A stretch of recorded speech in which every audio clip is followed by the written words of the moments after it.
प्रियात्मन सप्रेम जय जीव आदि मनीषा जोगेश्वर परम पूज्य सत्य सम्राट सदगुरुदेव सिमनी जी का वचनामृत से एक बूंद। आत्मबल। ईश्वर तुम स्वयं हो। सर्वशक्तिमान ईश्वर बाहर नहीं, तुम्हारे भीतर ही वर्तमान है। बलवान और विजयी होना तुम्हारा जन्म सिद्ध अधिकार है। इसके लिए ईश्वर या प्रकृति से प्रार्थना करने की आवश्यकता नहीं। जिसकी आवश्यकता है उसके लिए दृढ़ता और विश्वास के साथ प्रकृति को आज्ञा दो, प्रकृति उसे पूरा करेगी। यह याद रखो कि तुम्हारे भीतर जो जीव है वह सारे संसार का नियंता और शासक है। तुम्हें यदि सच्चे आनंद और सच्ची शांति की आवश्यकता है तो इसे पहचान लो। भावना और इच्छा में बड़ा बल है। इच्छा ईश्वरीय वस्तु है। जो चाहते हो उसे उपस्थित करने के लिए प्रकृति को आज्ञा दो और इस विश्वास और आत्मबल के साथ आज्ञा दो कि वह उसे अवश्य पूरा करेगी। नियमानुसार प्रकृति तुम्हारी आज्ञा मानने के लिए विवश है। जैसे सूरज का पूरब की ओर उदय होना निश्चित है, उसी तरह से यह भी निश्चित है। आत्मा स्वामी है और प्रकृति उसकी दासी है। जो मनुष्य अपने अज्ञान के कारण इसके विरुद्ध सोचता और भावना करता है उसके हृदय में कभी शांति नहीं आती। तुम्हारे भीतर उस सर्वशक्तिमान आत्मा का निवास है जिसकी यह प्रकृति दासी है। प्रकृति में यह शक्ति नहीं है कि वह तुम्हारी इच्छाओं के विरुद्ध चले। इस विषय को जिसने तत्व से समझ लिया है उसका हृदय सर्वदा शांति और आनंद से पूर्ण रहता है।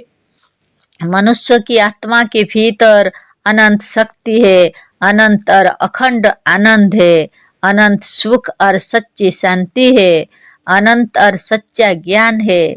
सब कुछ है, पर बहुत से लोग आत्मज्ञान ना होने के कारण इससे अनभिज्ञ रहते हैं और सर्वशक्तिमान को अपने से अलग मानते हैं। जब तक हम सर्वशक्तिमान को अपने से अलग मानकर उससे डरा करेंगे तब तक हृदय को सच्ची शांति नहीं मिल सकती। घुटने टेक कर प्रार्थना करने वाले यह नहीं जानते कि वह अपनी आत्मा को इस तरह से गुलाम बनाकर कितना नीचे गिरा रहे हैं। आत्मज्ञान से विमुख मनुष्य यह नहीं जानता कि वह सर्वशक्तिमान बाहर नहीं भीतर है। वह भक्त यह भी नहीं जानता कि हम सेवक नहीं स्वामी है, हम गुलाम नहीं स्वतंत्र है, हम बद्ध नहीं मुक्त है। मुक्ति और बंधन अपने मन के भीतर है। जो अपने को किसी का गुलाम मानता है वह मुक्त कैसे है?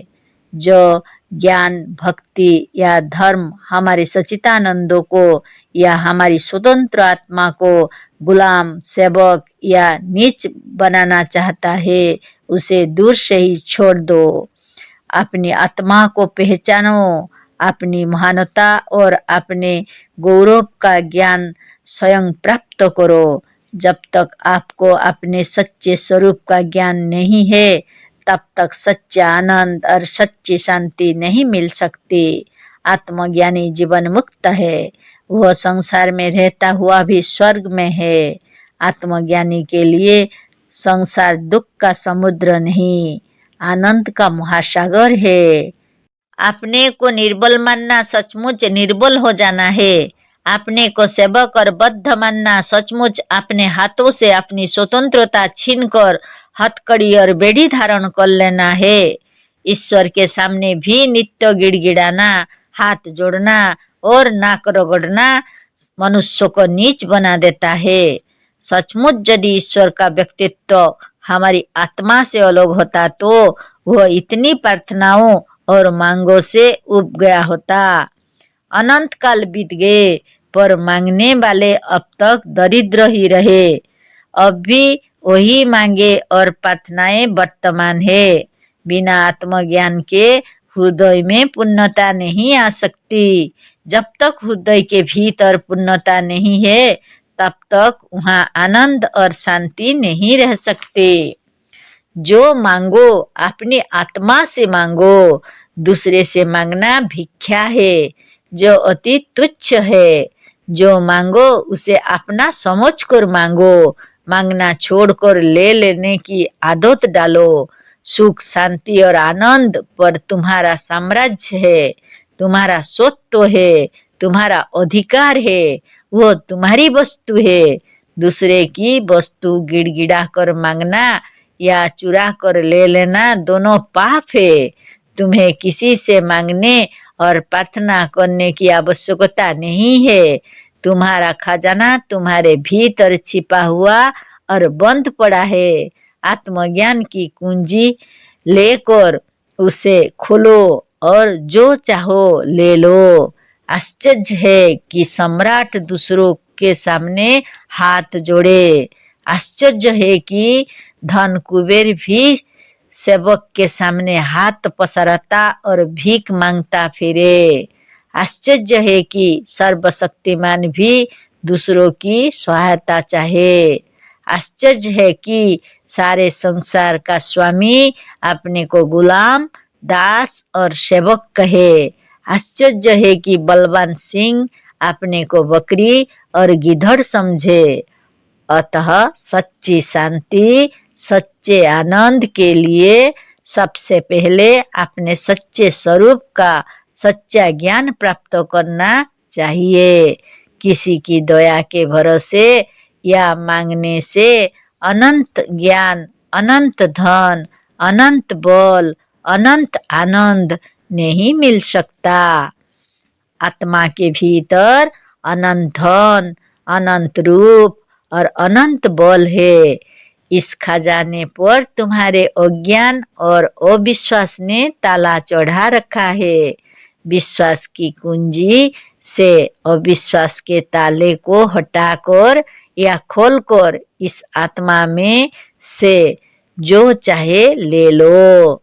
यह चोरी या डाका नहीं, यह अपना ही खजाना है।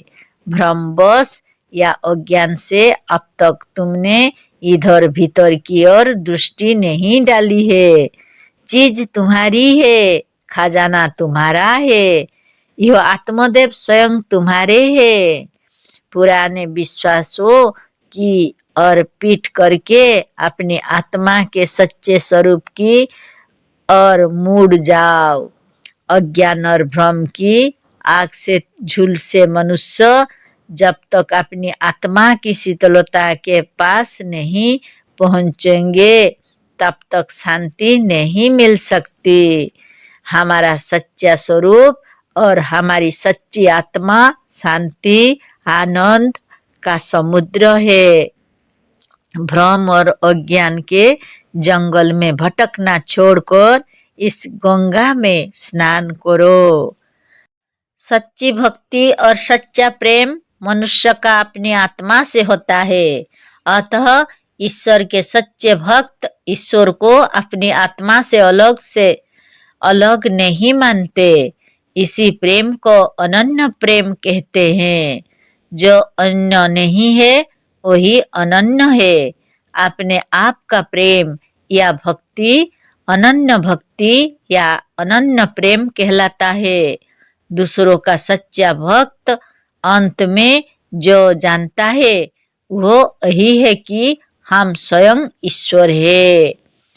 जब यह सच्चा ज्ञान मनुष्य को तत्व से हो जाता है तो मनुष्य का अंतकरण शीतल हो जाता है और हृदय आनंद तथा शांति से पूर्ण हो जाता है।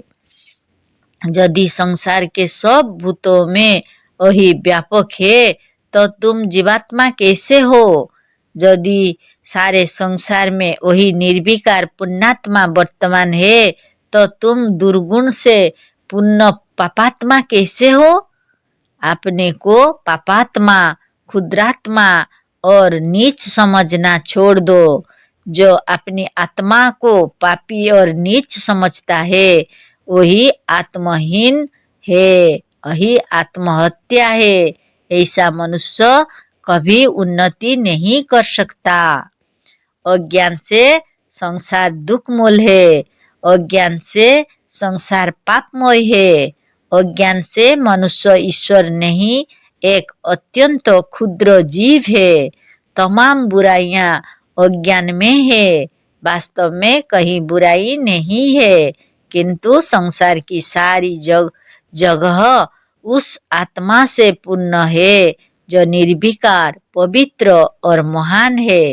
यदि हृदय को आनंद और शांति से भरना है तो इस ज्ञान पर विचार करो। सारा भ्रम और सारा अज्ञान दूर हो जाएगा। लोग कहते हैं ज्ञान व्यवहार के लिए नहीं है। यदि ऐसी बात है तो सारा ज्ञान व्यर्थ है। अहं ब्रह्मास्मि कहने से क्या लाभ, यदि हृदय से गुलामी के भाव नहीं निकले और व्यवहार में प्रत्यक्ष नहीं हुआ। सोना को सोना जानकर भी व्यवहार में तुम उससे मिट्टी का काम लेते हो तो सब व्यर्थ है। अपने को ईश्वर मानते हुए भी यदि तुम अपने को रोगी, निर्बल, बद्ध, गुलाम, परतंत्र और नीच समझते हो, अर्थात व्यवहार में इसी का उपयोग करते हो और ब्रह्म ज्ञान को नहीं छूते हो तो सब ज्ञान व्यर्थ है। ज्ञान और योग को व्यवहार उपयोगी बनाओ। यही आनंद को प्राप्त करने का गुप्त रहस्य और शांति की कुंजी है।